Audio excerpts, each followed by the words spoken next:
네, 발표 시작하겠습니다. 저는 발표자 엄태상이고요.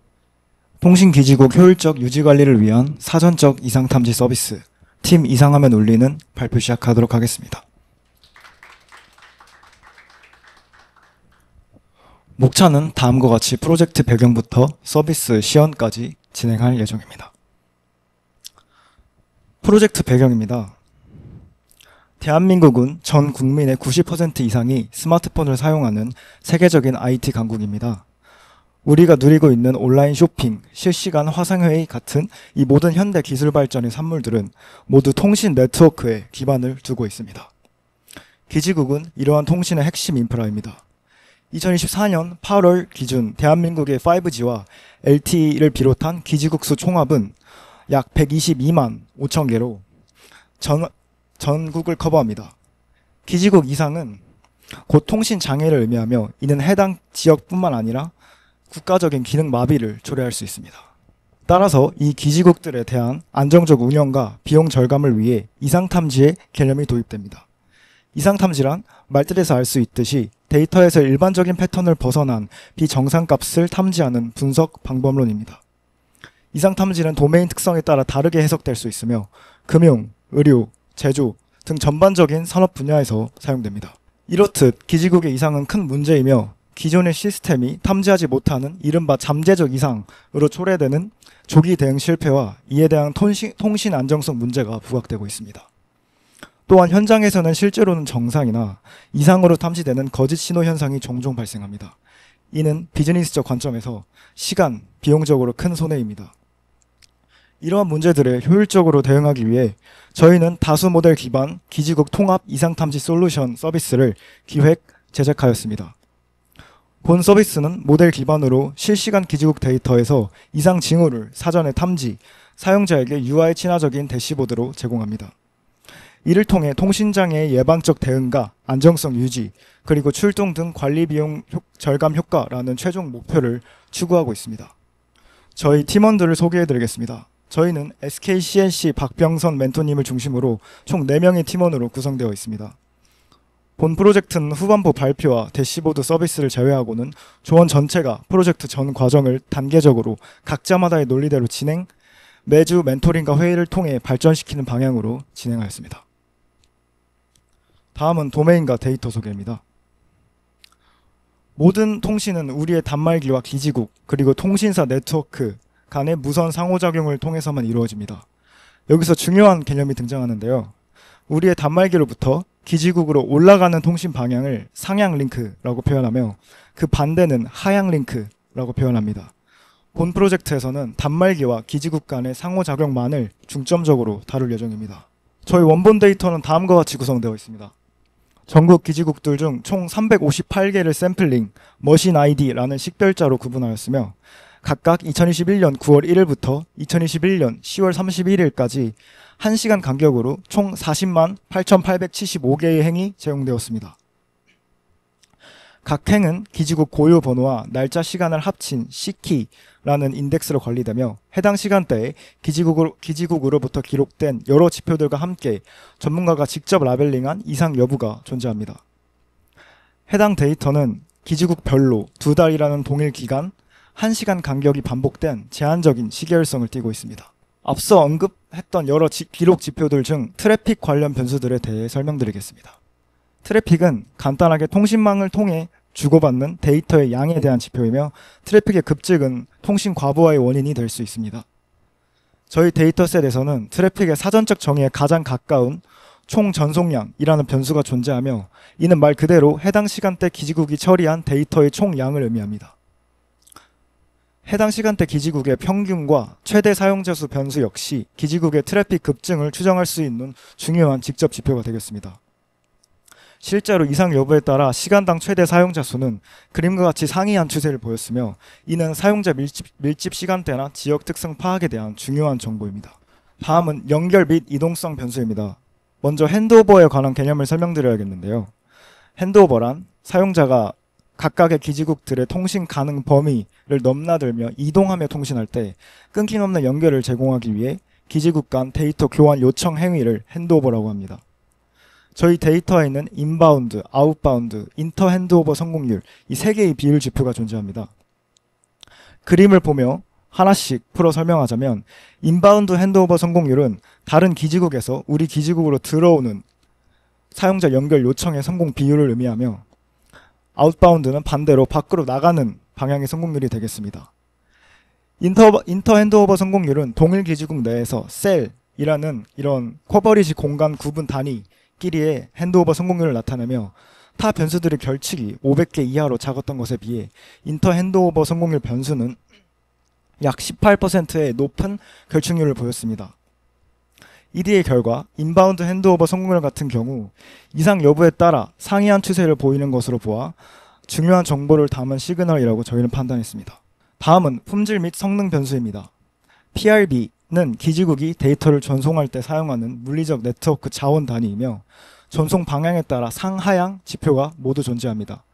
쉽게 설명하여 데이터 전송에 사용된 자원 할당량, 즉 소비재의 개념입니다.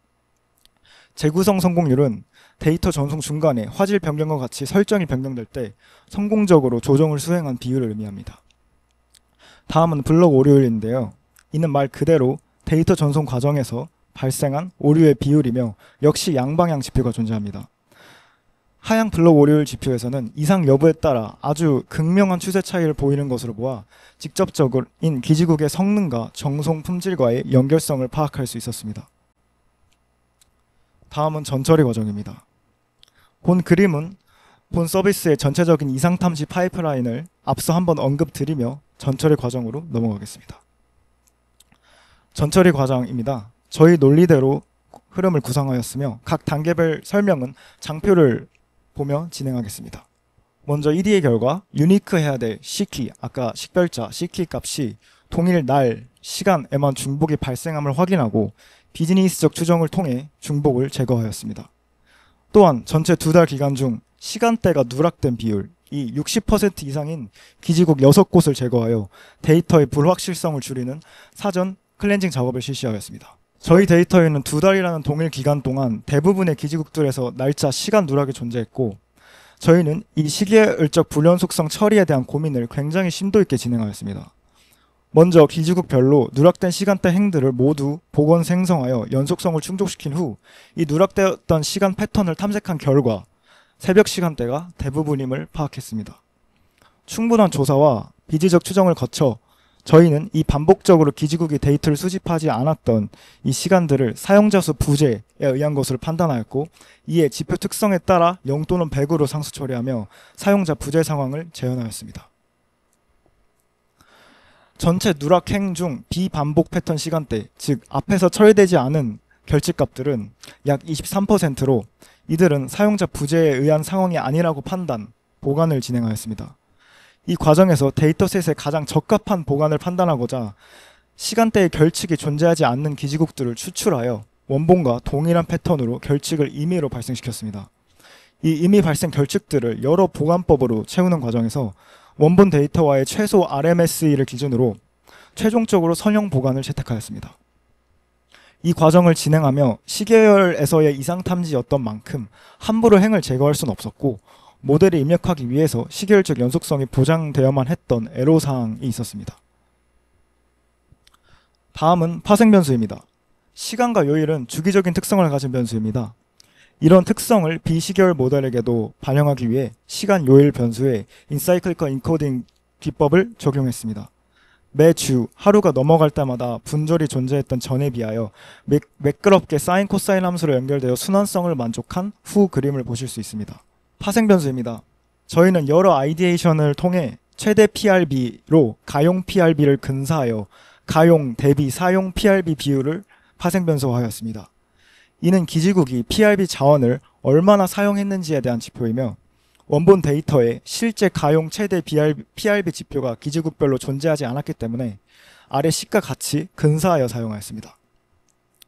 이는 기지국이 각각 주파수 할당 방식에 기반하여 가용한 PRB 자원의 한계가 정해져 있다는 도메인적 지식에 근거한 논리적인 접근이며 실제 사용 PRB 지표는 타 선행 연구에서도 이상 탐지의 핵심 지표로 사용된 바 있습니다.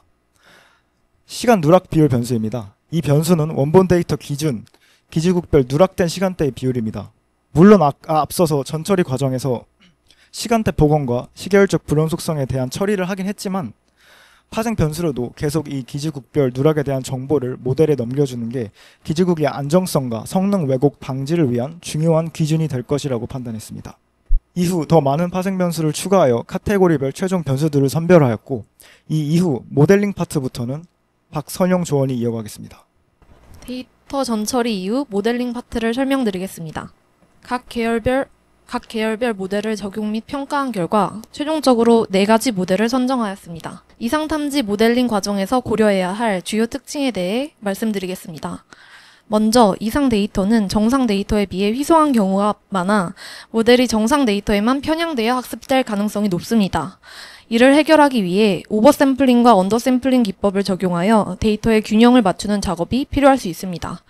저희가 사용한 데이터는 기지국 시그널 데이터로 시계열 데이터입니다. 시계열 패턴을 이용한 이상 탐지가 가능하다는 특징이 있습니다. 라벨을 활용한 지도학습은 명확한 성능 지표를 통해 모델을 평가하고 개선할 수 있다는 장점이 있습니다. 그러나 대부분의 실무 환경에서는 이상 데이터에 대한 라벨이 충분히 제공되지 않는 경우가 많습니다. 이에 따라 라벨에 대한 의존 없이 새로운 이상 패턴에 유연하게 대응할 수 있는 비지도 학습의 강점을 활용하는 것이 중요합니다. 본 프로젝트에서는 이러한 현실적인 제약을 고려하여 지도학습과 비지도학습을 병행하는 방식을 채택하였습니다. 각 기지국의 특성을 파악하고 이를 파생 변수화하기 위해 트레인 기간의 데이터를 활용하여 기지국 사이의 유사한 그룹을 찾는 클러스터링을 진행하였습니다. 최종적으로 3개의 군집이 가장 적합하다고 판단하였으며 EDA를 통해 각 클러스터의 특징을 파악한 결과 클러스터 2는 트래픽이 많음에도 상대적으로 안정적인 운용 특성을 보였으며 클러스터 3는 핸드오버 및 재연결 품질이 낮았으며 상향 트래픽이 하향 트래픽보다 큰 특징을 가지고 있었습니다. 클래스 불균형을 완화하기 위한 샘플링을 실험해 보았습니다. 이상 탐지의 오탐을 줄여 비용 절감이 필요하다는 비즈니스적 니즈가 있어 리콜보다 프레시전에 가중치를 둔 F0.5 스코어를 지도학습의 목표 매트릭으로 선정하였습니다. 언더 오버 샘플링 적용 시에 프레시전과 리콜 간의 트레이드 오프가 발생함을 확인하여 프레시전이 떨어짐을 알 수 있었습니다. 주어진 데이터에서 정상과 이상의 비율이 약 8:2로 극단적인 데이터 불균형 상태가 아니라 판단하였으며 실험에서 샘플링 기법의 효과가 제한적이었으므로 비지도 학습과의 병행 그리고 피처 엔지니어링과 튜닝을 통해 리콜을 보완하고자 했습니다. 시계열 교차 검증을 적용한 오토ML 결과입니다. 테스트 결과 트리 부스팅 계열이 전반적으로 상위권을 형성하였고 가장 우수한 성능을 보인 캡부스트 모델을 채택하였습니다. 성능을 어느 정도 유지하면서 불필요한 피처를 제거하여 해석성과 메모리 효율성을 높이기 위해 파생 변수를 생성한 후 이를 통계 및 모델 기반의 4가지 피처 셀렉션 기법에 투입하여 3개 이상의 기법에서 공통으로 선택된 피처만 최종 선정하였습니다. 아래는 선정된 변수들입니다. 51개에서 8개 피처로 축소하였음에도 성능 저하가 크게 발생하지 않아 샘플링을 적용하지 않은 데이터셋에 피처 셀렉션을 적용하여 학습한 모델을 최종 캡부스트 모델로 선정하였습니다. 모델 학습 후 노출된 피처 임포턴스와 샤프 분석 결과입니다. 각 시간대 최대 접속자와 평균 접속자의 차이가 가장 절대적 영향력이 컸습니다. 트래픽 급등으로 인한 과부하가 이상 발생으로 이어질 수 있음을 시사합니다. 또한 각 기지국별 트레인 기간에서 접속자가 없었던 시간의 비율이 클수록 평소 패턴과의 괴리 발생 시에 이상으로 이어질 수 있음을 알 수 있었습니다. 또한 핸드오버 성공률과 재연결 성공률이 이상의 관점에서 핵심 지표임을 알 수 있었습니다.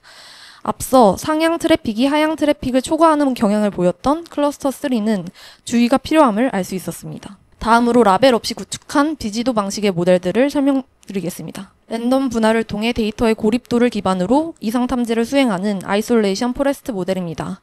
각 데이터 포인트가 이상인지 여부는 알 수 없지만 전반적인 이상의 비율은 알 수 있다는 실무 상황을 가정하여 모델이 이상치로 판단할 샘플의 비율인 하이퍼 파라미터 컨테미네이션을 실제 라벨의 비율을 활용하여 튜닝하였습니다. 정상 데이터만을 이용한 초평면 경계박 데이터를 이상으로 간주하는 원클래스 SVM 모델을 활용하였습니다. 마찬가지로 실제 라벨의 비율을 활용하여 하이퍼 파라미터 튜닝을 진행하였습니다. 다음으로 딥AR 모델입니다. 딥AR은 확률적 예측을 수행하여 예측 분포 전체를 학습합니다. 이로 인해 실제 관측 값의 예측 분포상의 위치를 기반으로 이상 확률을 반환하도록 할 수 있습니다. 그리고 슬라이딩 윈도우 방식이 내부 구현되어 있어 적용에 간편함이 있었으며 멀티 시계열 학습으로 여러 기지국의 시계열 데이터를 함께 학습하여 공통 패턴을 공유합니다. 이로 인해 기지국 개수는 약 350개로 많지만 기간이 2달로 짧았던 저희 데이터에 적합하다고 판단했습니다. 딥AR은 시계열 예측을 위한 모델이지만 이상 탐지를 위한 분류 문제로 전환할 수 있습니다. 딥AR은 각 시점의 확률적 예측 분포를 산출합니다.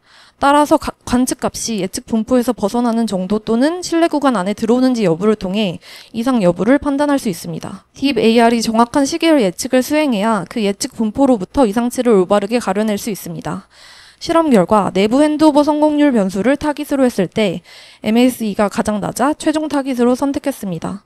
내부 핸드오버 성공률은 상대적으로 다른 기지국과의 인접성 등의 영향을 덜 받아 동일 기지국의 다른 지표로 예측이 가능한 것으로 판단됩니다. 저희는 지도학습과 비지도학습의 상호 보완적 활용을 목표로 하였습니다. 다음의 그림은 테스트 기간의 전체 이상 중 캡부스트 단독이 커버한 이상, 비지도 모델의 앙상블이 커버한 이상입니다. 캡부스트는 라벨 기반으로 성능 최적화를 위해 모델을 구축하여 프레시전이 높은 모델을 구축할 수 있었다는 강점이 있었지만 실무적으로는 라벨의 품질과 라벨이 있는 기간 등 전적으로 라벨에 의존한다는 한계가 있었습니다. 반면 비지도 모델을 적용하면 실시간의 데이터의 분포나 패턴을 기반으로 이상치를 탐지하기 때문에 라벨 기반 학습에서 간과될 수 있는 세부적인 데이터 특징이 활용되어 리콜이 높은 모델이 구축되었습니다. 이에 우선적 유지보수 관점에서 지도학습 모델을 안정성을 위한 잠재적 이상 점검의 관점에서 비지도 모델을 활용할 수 있도록 대시보드를 구현했습니다. 지도학습 기반 이상 탐지 결과는 캡부스트 모델의 아노말리 스코어와 예측 결과를 활용하여 대시보드에 시각화하였습니다. 비지도 학습 앙상블 기반 이상 탐지 결과는 각 모델의 개별 예측 결과와 이를 종합한 가중치 점수 및 논리합 앙상블 결과를 통해 이상의 정도와 여부를 표현하였습니다. 시연을 통해 구현한 서비스를 보여드리고 마무리하도록 하겠습니다. 실시간으로 기지국 이상 탐지 데이터를 분석하고 출동이 필요한 기지국과 이상 확률이 높은 기지국을 파악할 수 있도록 대시보드를 설계하였습니다. 중앙은 전체 기지국의 이상 탐지 건수를 행정구역별로 시각화한 트리맵입니다. 오른쪽에는 점검이 필요하다고 출동이 필요한 기지국과 이상 확률이 높은 기지국을 파악할 수 있도록 그 빨간색 점은 우선적 복구가 필요한 기지국을, 주황색 점은 이상에 대한 점검이 필요한 기지국을 시각화하였습니다. 하단에는 현재 날짜에 요약된 결과가 표시됩니다. 다음으로 현재 시간의 출동 필요 여부를 모니터링할 수 있는 페이지로 넘어가겠습니다. 중앙 테이블에는 각 기지국의 이상 점수와 출동 필요 여부를 색으로 구분하여 출동 필요 여부를 강조하였습니다. 행정구역을 필터링하여 특정 구역을 중심으로 확인할 수 있습니다. 지도를 두어 특정 지역의 출동 필요 여부가 집중된다면 해당 지역에 추가적인 인력을 배치하는 대응이 가능하도록 하였습니다. 다음으로 이상 위험도를 점검할 수 있는 앙상블 모델의 페이지로 넘어가도록 하겠습니다. 앞선 페이지와 동일하게 이상 점수와 위험도를 색으로 구분하여 파악할 수 있습니다. 여기에서 나타나는 이상 점수는 새 모델에 앙상블된 결과입니다. 지도와 연계하여 볼 수 있으며 특정 기지국을 클릭하면 24시간에서의 전체 모델별 이상 점수의 추이를 통해 이상 발생 시점과 패턴을 파악할 수 있습니다. 또한 각 모델의 동작 원리를 설명하는 버튼을 두어 탐지 방식을 이해할 수 있도록 했습니다. 여기까지 저희 이상하면 울리는 팀 발표 마치겠습니다. 감사합니다. 네, 잘 봤습니다. 대시보드를 보면은 출동을 제가 만약에 출동하는 입장이라면 이 빨간불 떴다고 내가 뭘 점검해야 되는 건지라는 생각이 들 것 같아요. 네, 그래서 이상을 탐지하신 거잖아요, 실시간으로. 그럼 그 이유를 알려줘야 될 것 같아요.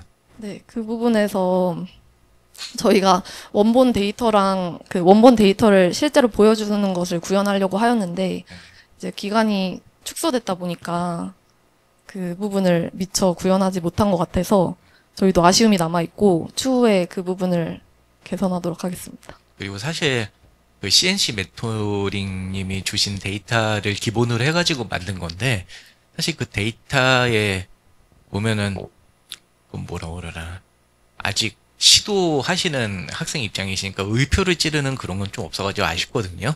사실 여기서 이미 있을 거잖아요. 이미 있는데 여기서 내가 더 하나 뭐 할 수 있을까 라고 보면은 뭐 예측을 한다든가 이거는 실시간 탐지니까 이미 고장나 버린 거잖아. 그렇죠? 미리 예측을 틀려도 괜찮으니까 예, 그런 혁신성이나 이런 게 조금 아쉽다는 예, 이런 평가를 드릴 수 있겠습니다. 네, 피드백 감사합니다.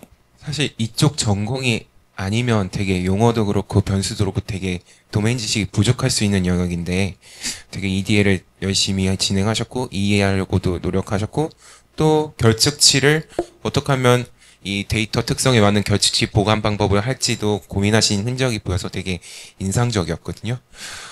근데 저기 이 분석의 목적 가운데서도 보면은 어떻게 보면 조기 탐지의 목적이라면 그래도 조기, 즉 미리 좀 탐지를 할 필요가 있지 않습니까? 그러면 지금처럼 이렇게 틱 단위로 이 데이터를 구성할 때 이러한 부분을 좀 고려해서 어느 정도 시점 이전에 좀 이 모델링을 하는 면에서 고려할 수 있는 부분 어떤 게 있을 수 있을까요? 방금 말씀하신 게 그러면 예를 들어 변수들 중에 이제 트래픽 변수들 중에 시간당 사용자 최대 사용자 수라는 변수가 있는데 이런 같은 경우는 이제 이전 3시간이나 6시간 그 직전의 이동 평균 같은 이런 변수들도 저희가 사실 파생 변수화해서 모델에 넣어서 모델링을 진행했던 점이 있었는데 앞서 이제 언급됐다시피 시계열적 불연속성을 불연속성 때문에 여러 가지 결측치들이 많아서 이게 이동 평균을 하는 과정에서 결측치가 뻥튀기가 돼버리는 그런 현상이 있었습니다. 따라서 저희가 이런 것들에 대한 처리를 하는 과정에서 좀 그런 부분을 고려하지 못했던 것 같습니다. 그리고 또 재밌던 부분이 방금 심사위원께서 말씀하셨던 것처럼 어떤 인자가 이상치의 원인이 되는 거를 좀 파악하면 좋을 텐데 발표하신 내용 중에 해답이 있을 수 있을 것 같아요. Deep AI 같은 경우는 예측도 하지만 이상치도 탐지를 한다지 않습니까? 그럼 예측을 하면 실제로 우리가 예측한 값과 원래 실제 값 간의 차이가 크다면 그 변수가 어떻게 보면 가장 좀 기존 패턴과 다른 인자이지 않을까 이렇게 간접적으로도 유추할 수도 있는 거고 그래서 사실 왜인지도 되게 중요한 과제인 것 같아요. 이거는 되게 재밌게 잘 들었습니다. 감사합니다. 우선은 기본적으로 우리가 말하는 모델링까지 프로세스 자체를 잘 따랐다는 점에 대해서는 저는 되게 긍정적으로 어떻게 보면 평가할 수 있고 개인적으로 좋아하는 시계열이다 이거 되게 재밌게 봤었는데요. 근데 이제 보면서 굉장히 후처리에 집중하신 분들 되게 좋았지만 한편으로 좀 후처리에 대해서 저도 궁금했던 부분들이 있던 게 첫 번째로는 처음에 이제 기지국 6곳에 대해서는 데이터상에서 제외를 하셨어요. 근데 그거는 당연하죠. 데이터가 제대로 확인되지 않으니까. 이 부분들에 대해서 이후 운영을 감안했을 때 후처리를 어떻게 했는지에 대한 부분들이 좀 누락이 되어 있는 것 같아서 혹시 앞서 데이터 필터링 상에서 방금 전 페이지에서 기지국별로 노라를 파악해서 기지국 6곳을 제거하셨는데 이 6곳을 실제로 그래서 이후에 시각화해서 보여주실 때는 어떻게 대응하셨는지가 사실 제일 궁금합니다. 사실 이 제거했던 기지국 6곳은 아예 이 제거한 후에는 모든 과정에서 다 제외를 했던 부분이었거든요. 네. 그래서 그게 좀 궁금했고 두 번째로는 이제 정상성을 확인하신 부분들이 굉장히 이론적 역량에서 되게 좋게 보았었는데 이제 로그 차분을 하셨더라고요. 근데 차분을 하게 되면은 제일 첫 번째 데이터가 손실되잖아요. 이 부분들의 후처리는 어떻게 진행하셨는지 궁금합니다. 이제 그런 부분들이 있어서 저희도 여러 가지 고민을 하고 토론을 해보다가 이제 앞에와 뒤에 있는 값으로 채우는 방식으로 그 기지국별로 그렇게 적용을 해서 처리를 하였습니다. 그 트레인 테스트를 나눌 경우 시계열 데이터에서는 이제 그 시간이 갖는 특성이 있기 때문에 평가가 오버핏되거나 또 언더핏되는 경우도 되게 종종 발생하게 되는데요. 이 부분들 데이터셋을 기간을 보니까 되게 또 특이하게 추석이나 명절이 포함된 기간이었어요. 사실 이 부분들을 어떻게 고려하셨는지가 좀 궁금하더라고요. 일단 저희가 학습과 테스트 데이터를 나눌 때 방금 말씀해주신 그 시계열적인 데이터의 특성상 그냥 이제 랜덤으로 섞어버리면 이제 타겟 리키지가 발생하는 현상이 있기 때문에 저희는 그저 학습과 테스트 데이터의 비율을 아까 말씀드린 대로 따라서 9월 1일부터 10월 15일, 그 다음에 이제 10월 16일까 나머지로 나눴는데 말씀하신 그런 추석 같은 그런 특별한 변수들이 존재를 했는데 저희가 여기까지는 아주 깊이 생각해보지 못한 것 같습니다. 알겠습니다. 요거는 아까 이제 심사위원분들께서 이제 뭔가 혁신이나 또는 이제 왜에 대한 이야기를 주셨는데 혹시 준지도를 고려했었던 적은 없는지가 좀 궁금합니다. 저희 데이터셋이 준지도를 하기에 좀 완벽한 환경이긴 했지만 저희 아직 그런 지식 특성상 준지도를 시도해볼 생각을 못했던 것 같습니다. 그래서 저희가 이제 앞서 보여드렸던 것처럼 각자의 도메인적 특성에 맞춘 출동 비용 감소와 그다음에 이제 잠재적인 이상을 미리 탐지하는 이런 두 가지 목적을 가진 그런 모델들을 따로 병렬적으로 보여줌으로써 아까도 말씀드렸던 질문에 보충을 설명해서 답을 하자면 저희가 이 서비스를 이렇게 서비스화하는 그런 대상이 통신 도메인 지식을 가진 전문가입니다. 따라서 저희가 이렇게 두 가지 재현율과 정밀도의 관점으로 두 가지 목적으로 다 제시한 이유가 그 도메인적 지식을 갖춘 사용자가 이것을 보고 직접 판단하도록 좀 맡긴 면이 있는데요. 왜냐하면 저희가 방금 말씀하신 것처럼 이렇게 모든 걸 하나로 합해서 숫자 하나로는 실제 비즈니스 현장에서는 숫자 하나로 이상과 비정상이 판별되지 않는다고 생각을 해서 이런 실무적인 면을 고려했을 때 여러 가지 면들을 보고 판단하는 게 맞겠다 싶었습니다. 네, 설명 감사합니다. 여쭤봤던 이유는 사실 실시간 이상 탐지를 할 때 가장 큰 문제 중 하나가 저렇게 레이블링이 사람이 하게 될 경우 그 딜레이가 사실 하드웨어 퍼포먼스보다 더 문제가 돼요. 그래서 그렇다 보니까 이제 준지도를 보강하는 경우들이 있어서 만약 이 부분들을 좀 더 개선하신다고 하면은 준지도 부분들을 추가로 봐서 이제 그 예측 간의 브리치의 거리를 판단하셔서 보는 것도 방법이 있기 때문에 이런 부분들 고려하시면 좀 재밌지 않을까 싶어서 말씀드렸습니다. 네, 수고 많으셨습니다. 감사합니다.